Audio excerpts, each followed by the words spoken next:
You are looking at Julian's pronunciation guide, where we look at how to pronounce better some of the most mispronounced words in the world, like this other curious word. But how do you say what you're looking for today? Let's see how we pronounce this Italian name. This is, of course, famous for being the name of a water. The Italian pronunciation is Pelle.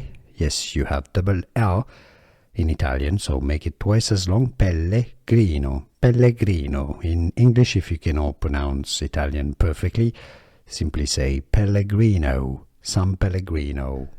Here are more videos on how to pronounce more confusing words and names too many mispronounced. Like this video if you found it useful. I appreciate your support. I'll see you soon and thanks for watching.